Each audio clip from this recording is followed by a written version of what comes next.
warahmatullahi wabarakatuh. Alhamdulillahirabbil alamin. Segala puji hanya bagi Allah, Tuhan semesta alam. Sehingga kita pada saat ini masih diberikan kesempatan, masih diberikan nikmat kesehatan dan nikmat keimanan. Salam dan sholawat tak lupa kita sampaikan kepada suri tauladan kita, Nabi Muhammad Sallallahu Alaihi Wasallam. Sobat Orange Channel yang dirahmati Allah, kali ini saya akan membawakan tema tentang keajaiban doa. Doa itu tidak hanya saja ajaib, tapi lebih dari ajaib sendiri. Maka tidak mengherankan kalau Khalifah Umar bin Khattab itu mengatakan, aku tak pernah ambil pusing soal doa, karena sepanjang ada doa pasti ada ijabah bersamanya. Jadi persoalannya sekarang adalah bukan pada nasib doa kita, melainkan pada kemauan kita, seberapa kuat kita berdoa. Sepanjang kita berdoa, pasti ada ijabah bersamanya.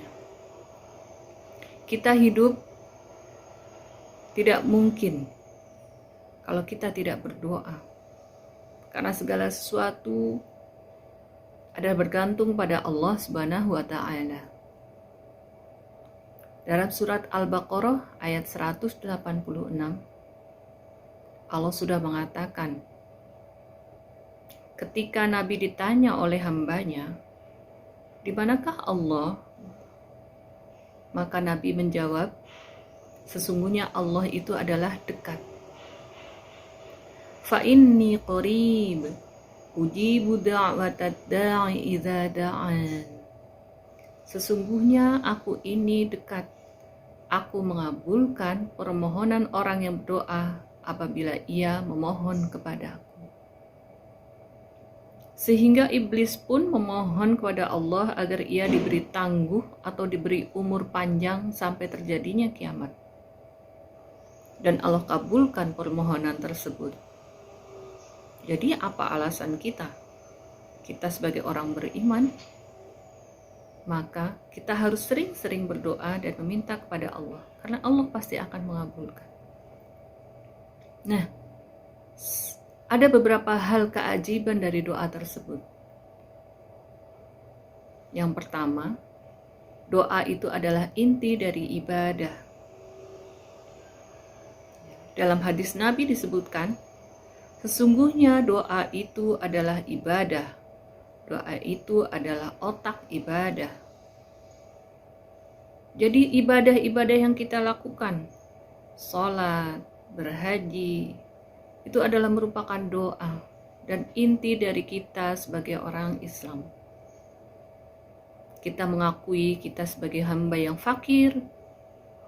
Kita mengakui kita sebagai hamba yang tidak mampu di hadapan Allah Subhanahu wa Ta'ala yang Maha Kuasa. Dan pengakuan hamba yang bodoh di hadapan yang Allah Maha Tahu. Jadi keuntungan dari berdoa itu adalah untuk diri kita sendiri. Memenuhi kebutuhan kita, tapi dicatat sebagai ibadah, sungguh luar biasa. Itulah doa.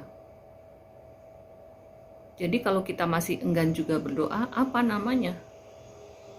Kalau kita enggan berdoa, apa disebutnya? Maka kita dikatakan sebagai orang yang sombong. Iya kan? Apa namanya kalau bukan sombong kalau kita tidak mau berdoa?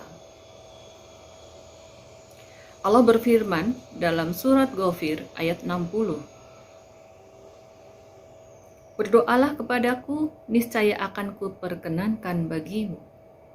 Sesungguhnya orang-orang yang menyombongkan diri dari ibadah kepadaku, atau dia tidak mau berdoa, mereka akan masuk neraka jahanam dalam keadaan hina dina. Ya, kita disebut orang yang sombong kalau kita tidak mau berdoa. Karena kita merasa diri kita bisa melakukan segala sesuatu. Padahal semuanya itu atas kehendak Allah Subhanahu wa Ta'ala. Allah yang memberi, Allah yang punya, Allah yang berkuasa, Allah yang berkehendak. Maka jangan sampai kita dikatakan sebagai orang yang sombong karena kita tidak mau berdoa. Kemudian keajaiban yang kedua adalah sebagai penguat tekad. Doa merupakan statement visi yang hendak kita capai. Banyak orang yang mempunyai visi atau cita-cita yang besar dan mulia, tapi terkadang di tengah jalan banyak rintangan, banyak halangan, sehingga visi dan misi tersebut terlupakan. Nah, di sini doa berperan sebagai penguat tekad dari cita-cita kita.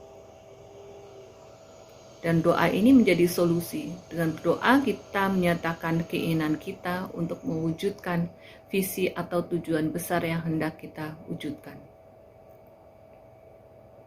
Sehingga menjadikan visualisasi dari visi kita dan penguatan tekad. Ya.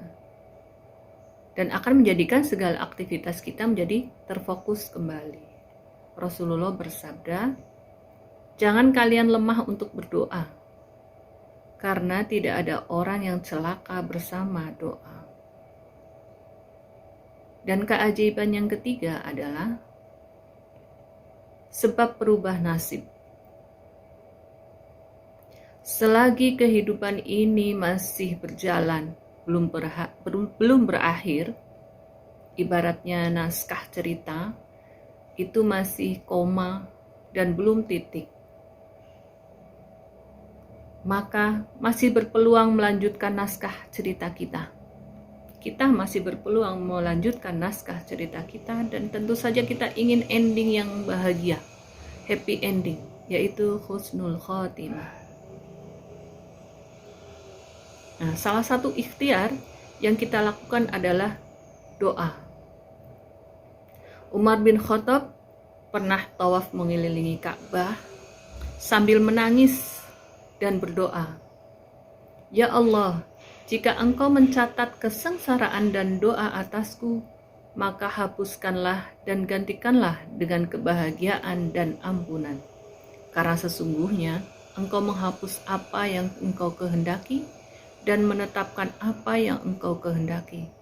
Dan di sisimulah induk catatan di lauh mahfuz."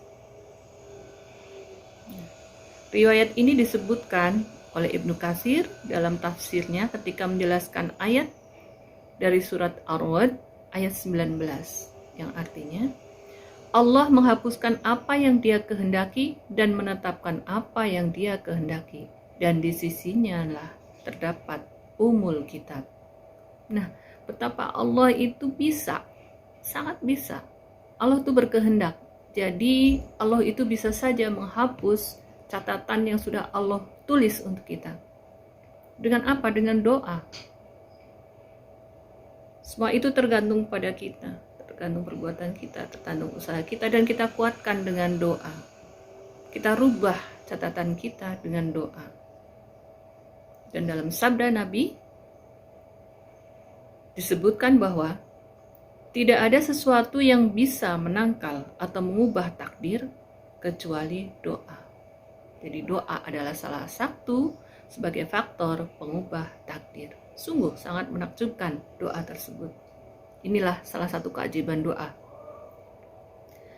Kemudian yang keempat, keajaiban keempat adalah penangkal bala atau penangkal keburukan. Ya, semua orang pasti ingin selamat dari bala atau dari keburukan. Untuk itu, segala upaya pasti ditempuh. Tujuannya supaya kita selamat dari keburukan tersebut. Namun dalam perjalanan untuk menghindari keburukan, banyak orang yang tersesat dengan jalan yang salah. Dia terjerumus dalam perbuatan syirik. Padahal tidak ada bala atau bencana yang lebih besar daripada perbuatan syirik itu sendiri. Syirik adalah dosa yang sangat besar yang tidak akan diampuni dosanya. Pelakunya akan mengalami dosa besar hingga ia meninggal dunia sebelum dia bertaubat. Nah, walaupun kita tidak tahu kapan dan bala macam apa yang akan menimpa kita, namun kita bisa melakukan antisipasi agar Allah berkenan menghindarkan kita darinya, yaitu dengan memperbanyak doa. Karena doa kita akan diperkenankan Allah seperti yang kita minta. Kita meminta kebaikan, kita minta keselamatan, kita minta kebahagiaan di dunia, dan kita meminta kebahagiaan kita di akhirat. Kita meminta kehidupan yang baik untuk bisa mendapatkan surga, tentu saja. Nah, sehingga doa kita diperkenankan oleh Allah. Ya, kalau kita banyak-banyak berdoa, insya Allah pasti Allah sudah menyatakan itu ya. Kita akan diterima doa kita. Rasulullah bersabda,